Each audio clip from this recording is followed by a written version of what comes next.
আসসালামু আলাইকুম। ঈদ মোবারক। সবাইকে স্বাগত জানাচ্ছি বিডি ভিউজে।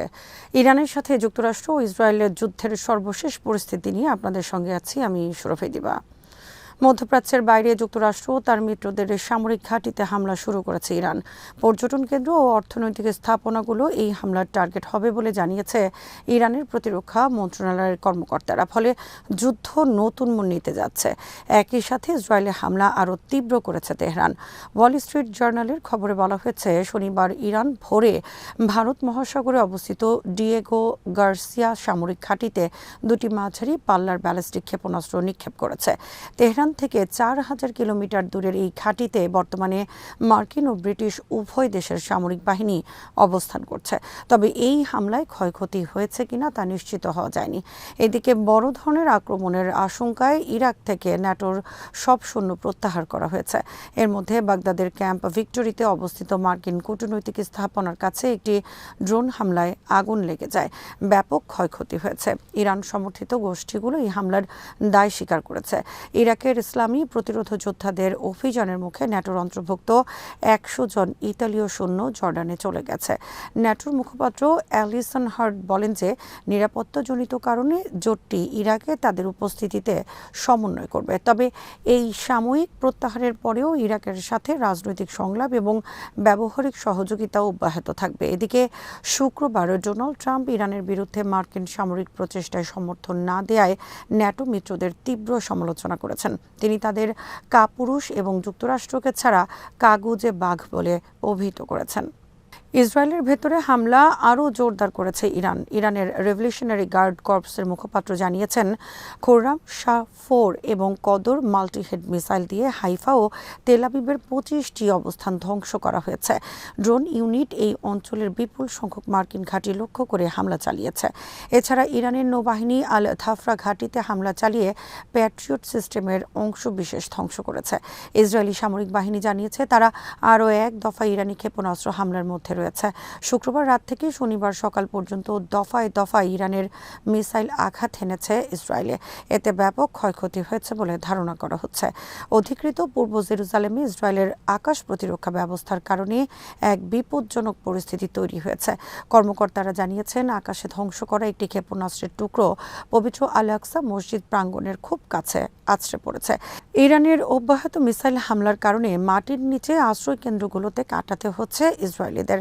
সাইরেন বাজার সাথে সাথে ইঁদুরের মতো তাদের গর্তে ঢুকতে হচ্ছে। এদিকে ইরানের সাথে যুদ্ধ যে দীর্ঘ হবে তা এখন আরব নেতারা স্বীকার করেছেন।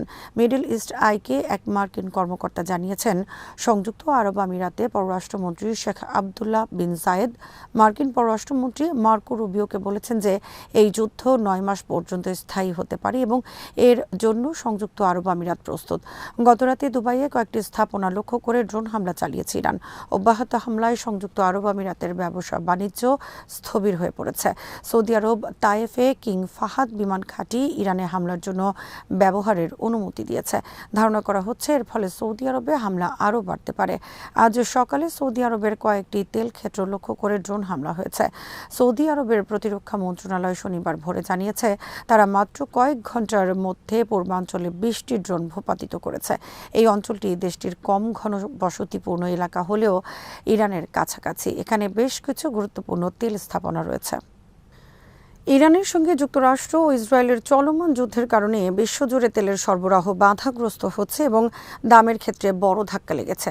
এই সংকট কাটাতে আগামী 30 দিনের জন্য ইরানে অপরিশোধিত তেল এবং পেট্রোলিয়াম পণ্যের উপর আরোপিত নিষেধাজ্ঞা তুলে নেওয়ার কথা জানিয়েছে মার্কিন ট্রেজারি বিভাগ। যুক্তরাষ্ট্রের অর্থমন্ত্রী স্কট বেসেন্ট বলেন, এই সাময়িক অনুমোদন শুধু নিষেধাজ্ঞার আওতায় থাকা যেসব তেলের ক্ষেত্রে প্রযোজ্য হবে যেগুলো ইতোমধ্যে পরিবহনের পথে রয়েছে, নতুন কোনো ত্রয়োদেশের জন্য নয়। মার্কিন অর্থমন্ত্রী স্কট বেসেন্ট সমুদ্রে থাকা ইরানি তেলের উপর থেকে নিষেধাজ্ঞা তুলে নেওয়ার কথা বলার পর ইরান জানিয়েছে আন্তর্জাতিক বাজারে দেওয়ার মতো তাদের কাছে কোনো উদ্ধৃত অপরিশোধিত তেল নেই। ফলে তেলের বাজার স্থিতিশীল রাখতে যুক্তরাষ্ট্রের এই উদ্যোগ ব্যর্থ হতে যাচ্ছে। এদিকে ইরাকে বিদেশি কোম্পানি উত্তোলন করে এমন তেল ক্ষেত্রগুলো বন্ধ ঘোষণা করা হয়েছে। ইরানের বিমান প্রতিরক্ষা ব্যবস্থা ও নৌবাহিনীর ব্যাপক ক্ষয়ক্ষতি করার মার্কিন দাবি প্রত্যাখ্যান করেছেন দেশটির পররাষ্ট্রমন্ত্রী আব্বাস আরাকচি। যুক্তরাষ্ট্রের এসব দাবিকে তিনি বাস্তবতা বর্জিত বলে উল্লেখ করেন। সামাজিক যোগাযোগ মাধ্যম এক্সে এক পোস্টে আরাকচি লিখেছেন, মার্কিন সরকার যা বলছে বাস্তবতা তার চেয়ে ভিন্ন কথা বলছে। মার্কিন কর্তৃপক্ষ যখন দাবি করছে ইরানের বিমান প্রতিরক্ষা ব্যবস্থা ধ্বংস হয়ে গেছে, ঠিক তখনই একটি F-35 যুদ্ধবিমান ক্ষতিগ্রস্ত হয়েছে। যখন তারা ঘোষণা করছে ইরানের নৌবাহিনী শেষ, তখন USS জেরাল্ড ফোর্ড ফিরে যাচ্ছে এবং USS আব্রাহাম লিঙ্কন আরও দূরে সরে যাচ্ছে। ইরানের এই শীর্ষ কূটনীতিক বলেন, যুক্তরাষ্ট্র 1960 ও 70-এর দশকে ভিয়েতনাম যুদ্ধ নিয়ে সাফল্যের যে গল্প দিয়েছিল, এখনও তারা সে ধরনের গল্প দিচ্ছে। তিনি লিখেছেন, ভিন্ন দশক কিন্তু সেই একই বলি আমরা জিতছি। এদিকে ইসরায়েলের ভেতরে ইরানি গোয়েন্দারা তৎপর রয়েছে বলে আশঙ্কা করছে ইসরায়েল। হারেদসের খবরে বলা হয়েছে, ইসরায়েলি পুলিশ এবং অভ্যন্তরীণ গোয়েন্দা সংস্থা শিনবেদ আয়রন ডোম বিমান প্রতিরক্ষা ইউনিটে কর্মরত এক রিজার্ভ সেনাকে গ্রেফতার করেছে। অর্থের বিনিময়ে ইরানি গোয়েন্দাদের তিনি তথ্য দিয়েছিলেন বলে অভিযোগ আনা হয়েছে। জেরুজালেমের বাসিন্দা 26 বছর বয়সী রাজ কোহেন নামের সন্দেহভাজন ব্যক্তিকে আটক করা হয়। তদন্তকারীরা বলছেন, কোহেন বেশ কয়েক মাস ধরে ইরানি গোয়েন্দা কর্মকর্তাদের সঙ্গে যোগাযোগ রাখছিলেন। তাদের নির্দেশনায় বিভিন্ন নিরাপত্তা সংক্রান্ত তথ্য প্রদান করছিলেন। আজ এখানেই শেষ করছি। সবাই ভালো থাকুন, সুস্থ থাকুন আর দেখতে থাকুন বিডিভিউজ। চ্যানেলটি ভালো লাগলে সাবস্ক্রাইব করুন। সংযুক্ত থাকুন আমাদের ফেসবুক পেজে। আল্লাহ হাফেজ।